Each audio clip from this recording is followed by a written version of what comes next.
নমস্কার বন্ধুরা, লাভলি পাকশালায় আপনাদের সকলকে স্বাগত। আশা করি আপনারা ভালো আছেন। তো এই বর্ষার মরশুমে আমরা নিয়ে নিচ্ছি একটা ইলিশ মাছ। এই ইলিশ মাছটা দিয়ে আমরা সর্ষে ইলিশ বানাবো। বর্ষার মরশুমে আকাশ বাতাস দেখলেই যেন মনটা ভালো হয়ে যায়। চারিদিকে ধান রোপণ হচ্ছে, কি ভালো লাগছে। জমিগুলো মনের আনন্দে ঘাস খাচ্ছে, দেখুন আর কি সুন্দর লাগছে দেখতে। আর পাশের জমিটায় ধান রোয়া হয়ে গেছে।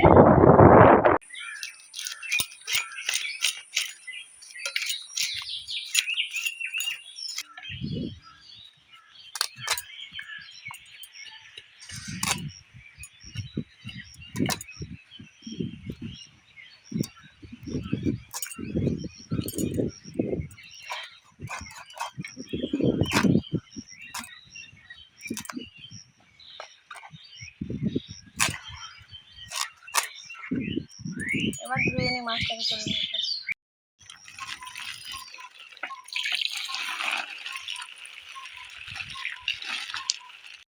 মাছটা এখন কেটে নিচ্ছি আমরা।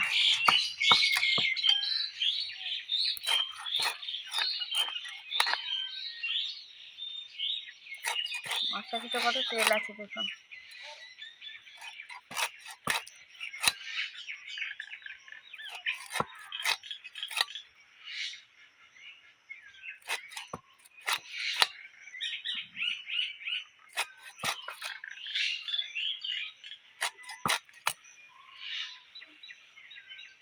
মাছগুলো আমরা ম্যারিনেশনের জন্য দিয়ে দিচ্ছি অল্প পরিমাণ হলুদ,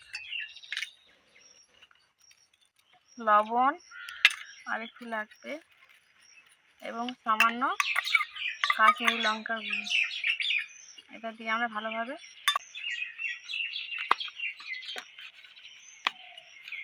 ম্যারিনেট করে নিলাম। এপিঠ ওপিঠ উল্টে ভালো করে এবার আমরা আধ ঘন্টা ঢাকা দিয়ে রেখে দেবো। আমরা মশলাটা রেডি করে নেব। তার জন্য নিয়েছি 1 টেবিল চামচ সাদা সর্ষে ও কালো সর্ষে আর 1 টেবিল চামচ পোস্ত, 2টো কাঁচা লঙ্কা। এগুলো আমরা আস্তে আস্তে বেটে নিচ্ছি।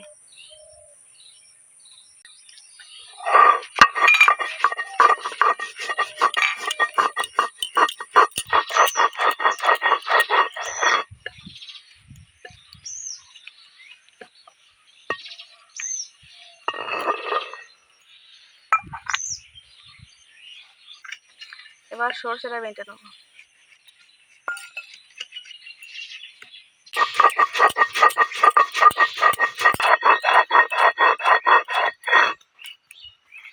সর্ষেটা খুব ভালো করে বেটে না নিলে ওই খোসাগুলো ছিবড়ে থাকলে ভালো হবে না।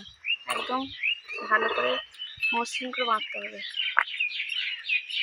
কড়াইয়ে দিয়ে দিচ্ছি তেল, গরম হয়ে গেছে। আমরা হালকা করে মাছটা ভেজে নেব। আপনারা চাইলে মাছটা না ভেজেও করতে পারেন। আমি একটু হালকা করে ভেজে নেব। ভাজলে কি মাছের যে তেলটা, এই তেলটা রান্না তেলের সঙ্গে আসলে তার স্বাদটা অনেকটা হালকা হবে। একটুখানি হওয়ার পরই কিন্তু মাছটা তুলে নিতে হবে, একদম কড়া করে।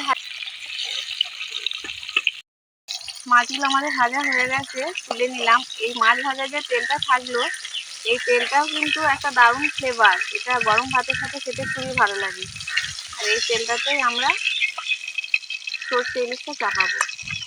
কড়াইয়ে দিয়ে দিচ্ছি কালো জিরে, একটা কাঁচা লঙ্কা, দিয়ে দিলাম পোস্ত বাটা,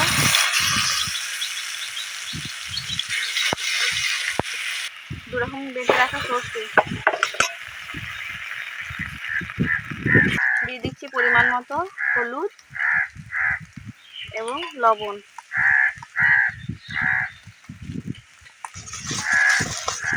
একবার নেড়েই জল দিয়ে দিতে হবে, কারণ সর্ষেটা দিয়ে বেশিক্ষণ তেলে নাড়লে তেতো হয়ে যেতে পারে। গ্রেভিটা ফুটে গেছে, এবার আমরা ভেজে রাখা মাছগুলো সব দিয়ে দেবো।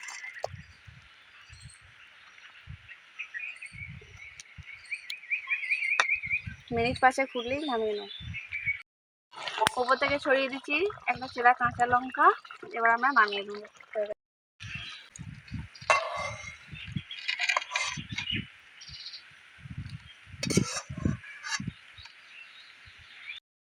আমাদের সর্ষে ইলিশ তৈরি হয়ে গেছে। বাবু এসে গেছে, তাহলে খেয়ে দেখি এবার।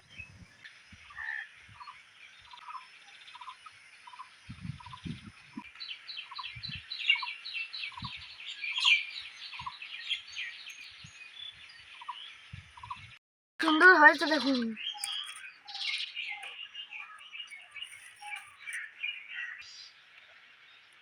দারুণ সহ্য হচ্ছে মা।